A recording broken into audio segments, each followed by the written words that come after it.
Hello and welcome students, Gyanjyoti coaching সেন্টারের পক্ষ থেকে তোমাদের সকলকে আরও একবার স্বাগত। এর আগের দিনে কিন্তু ব্রাহ্মণ্য শিক্ষা ব্যবস্থা নিয়ে আমি একটা বিস্তারিত আলোচনা করেছিলাম, যেখানে ব্রাহ্মণ্য শিক্ষা ব্যবস্থা ছিল, শিক্ষক শিক্ষণ পদ্ধতি ছিল এবং নারী শিক্ষা ছিল। ঠিক আছে, তো ব্রাহ্মণ্য শিক্ষা ব্যবস্থা কিন্তু আমরা কমপ্লিট করে ফেলেছি। যারা এখনো পর্যন্ত ভিডিওটা দেখোনি, কাইন্ডলি গিয়ে একটু চ্যানেলটায় দেখবে, সেখানে কিন্তু বিস্তারিত পুরোটা রয়েছে।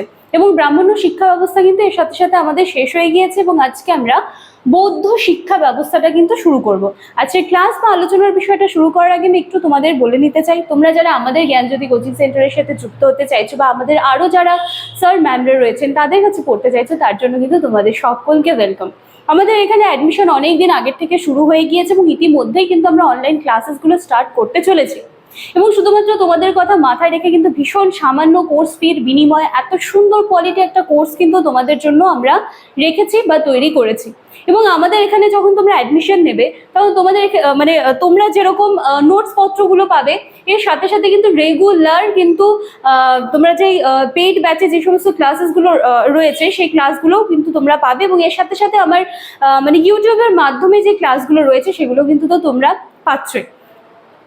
আর কথা না বাড়িয়ে চলো আজকের যে আলোচনার বিষয় আছে আমি সেটা শুরু করছি। দেখো, বৌদ্ধ শিক্ষা ব্যবস্থা, বৌদ্ধ শিক্ষা ব্যবস্থা, তার আগে আমাদেরকে জানতে হবে যে এই যে বৌদ্ধ ধর্মটা সেটা কিভাবে এলো এবং কোন পরিপ্রেক্ষিতে দাঁড়িয়ে বা কিসের জন্য এই বৌদ্ধ শিক্ষা ব্যবস্থাটা এসেছিল। দেখো, আমরা সকলেই জানি যে বৈদিক যুগে ধর্ম নিয়ে যখন অনেক মাতামাতি শুরু হয়েছিল, বা সেই সময় যখন আমরা দেখেছিলাম যে ধর্ম নিয়ে এতটাই বাধ্যবাধকতা ছিল, তখন সাধারণ মানুষের মনে হচ্ছিল যে এই সমস্ত কিছুর থেকে বের হয়ে তাদের একটা সহজ সরল ধর্ম চাই, যেখানে তারা সমস্ত কিছুকে একেবারে মুক্তভাবে সহজভাবে গ্রহণ করতে পারবে, এত বিধি নিষেধ কিন্তু থাকবে না। তো এই সমস্ত কিছুর পরিপ্রেক্ষিতে দাঁড়িয়ে কিন্তু সেই সময় বৌদ্ধ ধর্ম বা জৈন ধর্ম যেটা ছিল সেটা কিন্তু আত্মপ্রকাশ করেছিল। এবং বলতে পারো বেসিক্যালি যে সে যে বৈদিক যুগে যে সমস্ত ধর্ম নিয়ে বাধ্যবাধকতাগুলো ছিল, সেখান থেকে বিদ্রোহী হিসেবে কিন্তু গৌতম বুদ্ধ যিনি ছিলেন তিনি কিন্তু বৌদ্ধ ধর্ম নিয়ে আত্মপ্রকাশ করেছিলেন। এবার যেহেতু বৌদ্ধ ধর্ম ছিল, সেটা কিন্তু নিশ্চয়ই কিছু শিক্ষা ব্যবস্থা থাকবে এবং এর পরবর্তীতে আরো যা এর অন্তর্নিহিত বিষয়গুলো আছে সেগুলো কিন্তু এক এক করে জানবো। তো আজকে আমরা আলোচনার বিষয় হচ্ছে বৌদ্ধ শিক্ষা ব্যবস্থা, সেই ব্যবস্থাটাই কিন্তু আজকে আমরা জানবো। দেখো, খুব ছোট ক্লাস থেকে ইভেন ক্লাস 8 থেকে নিয়ে, ঠিক আছে, ক্লাস 8 বেসিক্যালি কিন্তু আমরা 8 বলি, 7 বলি, শুরুটা হয়েছিল ক্লাস 7 থেকে, ঠিক আছে। সেখানে কিন্তু আমরা এই জিনিসগুলো ভীষণ একেবারে প্রাথমিক স্তর থেকে জেনেছিলাম যে গৌতম বুদ্ধ কে ছিলেন, কোথায় জন্মগ্রহণ করেছিলেন, ওনার পুরো জীবনটা, ঠিক আছে। তো সেই সমস্ত কিছু কিন্তু কম বেশি আমাদের সকলেরই জানা আছে। তো সেই সব কিছুতে না গিয়ে আজকে আমি একটু এইভাবে শুরু করছি। দেখো, বৌদ্ধ শিক্ষা ব্যবস্থাটা, যার বলতে পারো প্রবর্তক কে ছিলেন, গৌতম বুদ্ধ ছিলেন। প্রবর্তক গৌতম বুদ্ধ ছিলেন। এবং দেখো, তিনি কিন্তু বেদ বিরোধী ছিলেন না।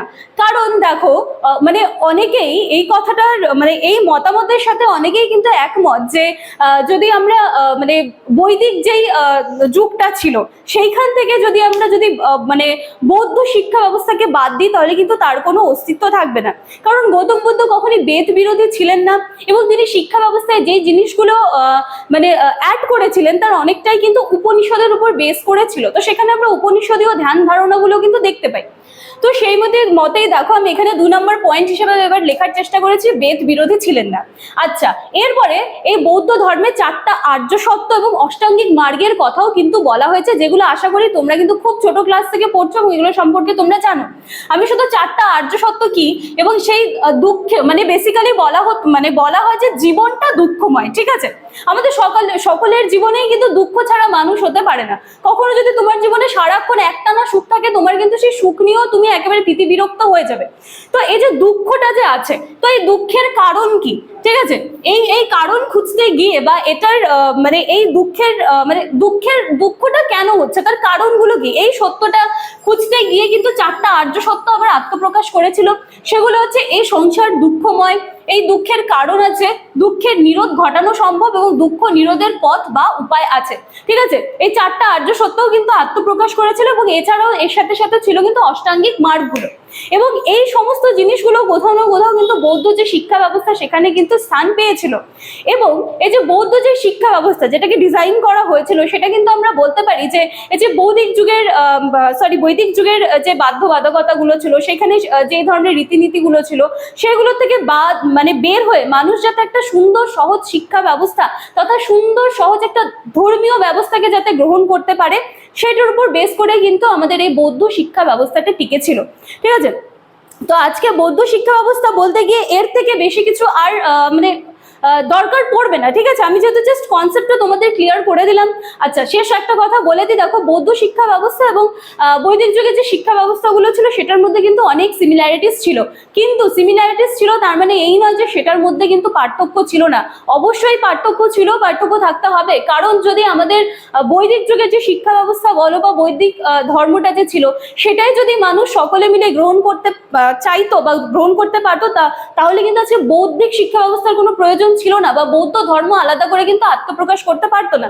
তো সিমিলারিটিস আছে, কিন্তু এর পাশাপাশি আমাদেরকে এটাও মনে রাখতে হবে যে সেটার কিন্তু অনেক পার্থক্যগুলোও রয়েছে। তো চলো আজকের আলোচনার বিষয়টা আমি এখানেই শেষ করছি। তোমরা ভিডিওটা কাইন্ডলি দেখে নিও, যারা আজকে আমার এই ভিডিও পর্যন্ত পৌঁছাবে তারা কিন্তু ব্রাহ্মণ্য শিক্ষা ব্যবস্থাটা মিস করে গেছো, তারা কাইন্ডলি দেখো, চ্যানেলে কিন্তু পুরো ব্রাহ্মণ্য শিক্ষা ব্যবস্থা আমি ডিটেলসে আলোচনা করে দিয়েছি। তো চলো আর কথা বাড়াচ্ছি না, একেবারে দেখা হচ্ছে কালকে আবার এই ব্রাহ্মণ্য শিক্ষা ব্যবস্থা বৌদ্ধ শিক্ষা ব্যবস্থা নিয়ে। ততদিন বা ততক্ষণের জন্য আমাদের সবার সাথে জুড়ে থেকো, জ্ঞানজ্যোতি কোচিং সেন্টারকে এভাবেই সাপোর্ট করো। দেখা হচ্ছে নেক্সট ক্লাসে। Thank you.